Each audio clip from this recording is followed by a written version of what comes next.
Good afternoon, ladies and gentlemen. We are pleased to welcome back our 2015 Masters champion, Jordan Spieth, to the interview room. Jordan, first of all, congratulations to you, Annie, and your team on your win yesterday in Texas. Let's see, that's your 12th PGA Tour victory and your first since 2017. We've all enjoyed watching you compete over the last few months and seeing you in contention leading up to your win yesterday. So, in thinking about it, driving down here, Magnolia Lane, arriving at your at Masters, your game over the past few months, and seeing and expectations for the week, and how do you feel about arriving at the Masters, driving down Magnolia Lane, and playing the best golf in recent memory? Yeah, I've certainly pulled down this morning, well, not long ago, and it's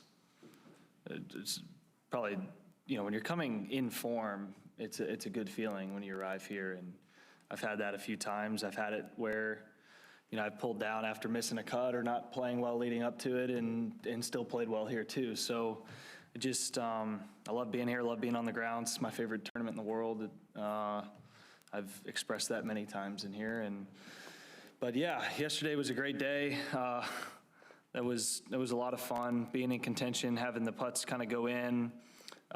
As I've mentioned over the last 6 weeks or so, you put yourself in that position enough times, the bounces will go your way, and that's kind of the motto I've always lived by, is just try and be in form as often as you can, be as consistent as you can, and you end up holding the trophy at the end every once in a while, and it was a while since the last time it happened, and we got in late and didn't really have the normal celebrations in order that you would have after a win, certainly with this around the corner. So it's about trying to certainly soak it in, but get refocused for the year's first major. With that, we'll open it up to questions. Doug? You had said, Jordan, I think on the telecast, that you weren't as emotional as you thought you'd be when you won. Why did you expect to be emotional, and why do you think you weren't? Well, I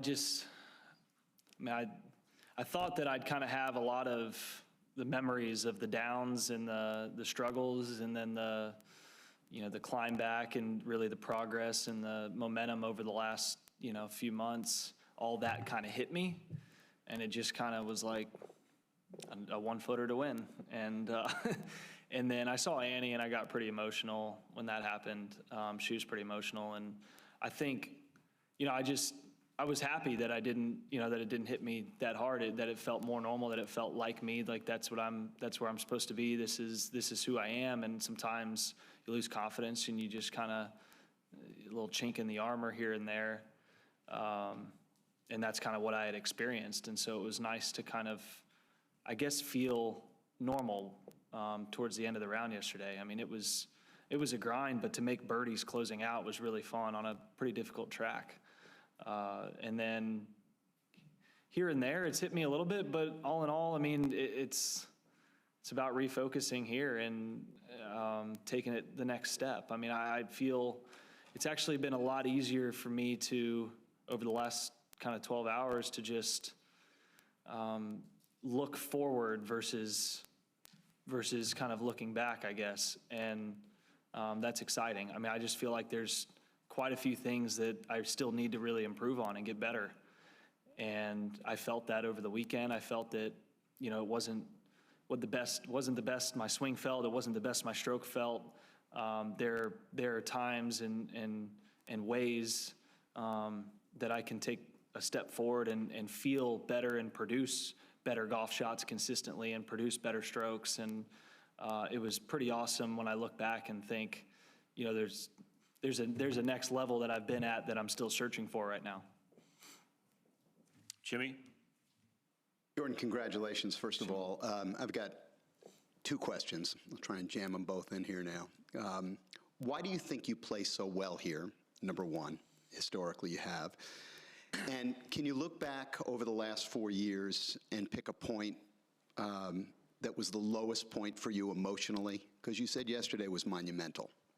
Yeah, I think I used a word that was within 30 seconds of tapping in the last putt and just kind of not really knowing where my head was at. And I think that was probably a little aggressive of a term. Again, like I said, I did say it, but I didn't really think that. I mean, like I just mentioned, it kind of felt normal, but I think it was more just, I wanted that monkey off my back of it just being a while out of the winner's circle. And I think that was just, I felt the progression coming and I was patient with it, but you get one 54-hole lead and everyone thinks you're supposed to win right away when you haven't had a 54-hole lead in a long time. So it was just more like, all right, now everybody chill out. It's a hard game, and I've done a really good job closing in my career. I never doubted that ability, and you're going to have bounces again that go your way and some that don't. Your first question, sorry. Why have you played here so well? I think a lot of it, I've really fared well on the greens, whether I've come in putting well or even in tough putting years. I've seemed to have the ball seems to find the hole here when I get it on the putting surface. I think a lot of that has to do with speed control. I think mid-range to even long-range putting and touch putting is more important here than it is just about anywhere else. And I would say that over anything else has probably been the biggest strength over the years. Murray? Jordan, a lot of people, mainly in this room, love the idea of fairy tale whereby your career starts with such highs, you have the downs, as you said them, you put it, then you come back and, for example, win the Masters. It's a great story. Can you allow yourself at all to think, do you think sport works that way, or do you have to be more pragmatic and cold about it and leave it to the likes of us? I mean, I certainly wouldn't mind that this week, if that's what you're asking, but I think I also like to step back and think, I'm 27, and a lot of people's careers get started at 27 in this sport. And Phil was, 31 or something when he won his first major, and had a major championship career after he won his first major, and 4 or 5 years still my senior. So there's a lot of ways to look at it. I think for me, it's not forcing into kind of the here and now and more. I mean, just taking the patient route and taking the momentum route, just try and do something just a little bit better this week than you did the week before. Trust something that you didn't trust the week before and pull it off and gain that confidence. I mean, it's just head down, almost like one shot at a time, but even that even goes into practice sessions. I mean, it's just, I like the progress that I'm making. I don't feel that I have the control of all facets of my game that I want to have yet, but I feel like I'm working the right direction. Will that make a difference this week? Don't know, but I'm going to work at trying to just be a little bit better than I was last week. We've received a remote question from Justin Felder. How different is the atmosphere at Augusta National today in comparison to November? Of course, you've just... Unfortunately, I don't have a very good answer for that, being Monday at 1 when I got here Monday at noon. But I saw like 6 people watching people putt on the practice green, and that's more than we saw in November. But it's fun. I mean, we were able to have tickets, and we've got family and friends coming in, and everyone's just as excited as every other year, if not more so, because they might even be able to see more golf around that, Amen corner stretch. And so I think, the patrons play such a massive role into this tournament, the echoes, the roars down in the valley, and especially come the weekend, I think it's going to feel, it won't take many people for it to feel close enough to normal to be a fantastic event. Taylor? Given the struggles you've discussed at length, what are the biggest factors that have gotten you to this level? And specifically, what's the difference between this level and what you just said, the next level? A lot of it's just been in mechanics of my golf swing. I got off. I got to where I was fighting some changes, whether it be injury to just ignorance I'm trying to do stuff myself, and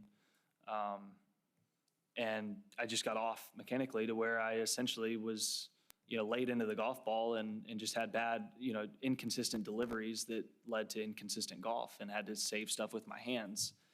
And so I've just done a better job of cleaning up transition into the ball to where I've got it more on plane into the golf ball and shallowed and in a better position to not have to rely on timing as much. But it's probably, I don't know, I'd say a little over halfway to where, I can tap into, I'm making some swings each week where I'm like, man, that was from mid backswing, right in transition. I was like, that's going to be a missile right at the pin. And I'm trying to tap into what that timing phase is and just continue down the path of reversing thousands of swings, doing kind of the wrong thing into pushing the agenda that I'm on right now into where I can get it to be most of the swings that feel like that. And that's for everybody. That's not just me. That's what everyone's trying to do on the range this week is tap into their DNA, where they've struck the ball the best and where they've putted the best and figure out kind of how to get in that frame of mind and that timing as they step on the first tee Thursday. So I just got further off than normally professionals get. And so it's been a climb back and feel on the right path, but there's still a lot of work to go. Scott? And I know you haven't had a chance to get out there yet this week, but I think you've visited recently, and I've heard a lot of sort of chatter among players that they expect a lot firmer and tougher tests this week, maybe because of November, but certainly since November. Do you expect that, and do other guys expect that? And do you prefer that kind of Masters test? Yeah, I would expect that. I think, if you get the weather that, if the membership here and those who are setting up the golf course get the weather that they want to get, they like to see tournaments like 2014, 16, a little bit 17, where it's potentially less than 10 under par as a winning score, where it requires a lot more kind of course knowledge, where you leave the ball. You have to hit an even more precise shot to get it where you want it to go. I think the firmer the better as far as the way this golf course plays. I have no idea. I have not been here since December. And so I've heard that it is firmer and the grass around the greens is tighter. And it's in just impeccable shape for being the Sunday before from the guys I talked to yesterday. Mark? Jordan, congratulations on yesterday. We see it out here so often when guys go through slumps, extended slumps. The caddy is switched off, and the coach, things like that. And I'm just curious what it says about you that you did not, fall into that temptation or whatnot, and stuck with Michael and Cameron and whatnot. Just kind of curious about that. Yeah, I think I needed to take responsibility, look back and see, what. First of all, it's part of the game. Some people on certain levels, some people on others. It's not like I lost my tour card. I just wasn't winning 3 times a year. So I think if I won once a year since then, you guys still might have called it slightly a slump off of some years. So it's all about whatever the expectations of the individual are and what they can manage from the outside. But for me, it was taking ownership and saying, this is what happened. And it wasn't, I believe in my team. They've proven themselves to be the best in the world, and how can we all get a little bit better through this, and what steps are we going to take forward to be able to feel this momentum together as we start to make progress the right direction, and then believing that that's happening. Heard that outside noise, I'm assuming, those quote-unquote suggestions, he should do this, he should do that? Not really. I've shut pretty much everything off for a number of years, actually, even when I was, first, second in the world. I just don't think it's useful. If you get to where you're number 1 in the world, I don't really see why anyone who hasn't been in that position should be giving advice that you would then take to mean something. It seems certainly there are individuals that you trust that would have knowledge to, but as far as noise from on making changes or this or that or without, I think I struggled a little with that early in my career of listening to what was wrong when there was 100 things right and there was one thing that was wrong about something that I did. And I look back now and I'm like, the thing that person said was wrong was actually a weapon that I had that was actually an advantage. And so just gaining that kind of knowledge and in turn helps me to, I guess, limit the noise that creeps into myself or my team, and essentially just shutting it off and trusting the individuals that I want to trust, building kind of a good, whether it's whoever the other players are that I trust to talk to, or our own team, or whoever it may be. It's just, yeah, I mean, I think Bill Belichick, it's one of his, very key things is, eliminate the noise. And I remember seeing that one at Gillette Stadium before, I think, the Ryder Cup in 2016, and it's always stuck with me. Marty? Jordan, congratulations on yesterday. How's it going, man? I wonder, you've always had such tremendous perspective outside the game. I wonder what perspective, personally and or professionally, the drought gave you that maybe you didn't have previously. I think I guess humbled to an extent, right? I never felt like I ever got ahead of myself, never felt like I was out there, overly confident. But I think it just kind of humbled, you get humbled a little bit when, for me, it really stunk when I missed the World Golf Championship. I didn't qualify for the World Golf Championship this year. And I think that was the first one that I didn't qualify for. And when there was a tournament being played that week that I was healthy and could play in and just didn't have a spot in the tournament, that kind of hit me, and it was a driving factor, I think, in continuing. And I'd finished well in a few events, but to answer your question, I think I've learned a lot of patience. I probably spent a year of struggling where I was forcing a lot of things, and it just made it worse, but it was just kind of hard not to force it because I just wanted to be back to playing good golf so quickly without really, sometimes less is more. I think it's just kind of I'm not a very patient person in general, and I think having to kind of learn patience through struggles is massively important, where taking a step back and maybe taking a full month away from the game and then coming back with kind of a new game plan and a new set plan and sticking to it, versus when you don't take that time off, a lot of times you just go almost day to day or week to week and you're just changing swing thoughts, or you're changing, your attitude. And so I think just the less is more and the patient mentality. If that answers. Last question. Dylan? Yeah, you talked about A&E being a really strong support system, but at the same time trying to separate, golf from your home life. I mean, I think anyone sitting here could tell you it's easier to be in a good mood after you play a good, meaningless round of golf than it's not. How difficult is it to leave golf at the course, whether it's good or bad? I think it's tough. I mean, if you're a super competitive person, it's really challenging. But it's something that you have to learn to do in relationships in any front. I mean, I can't go to dinner with Michael after a round where we've had a tough day and carry that as well, or it's just going to make matters worse. I can't bring it home to Annie. I can't, bring it when I'm going to see my parents, the next week when I get quality time with them when I haven't seen them in a couple weeks, right? So it's difficult, as you can imagine, but I think for me, I normally just, like, after a bad round or I just need like an hour.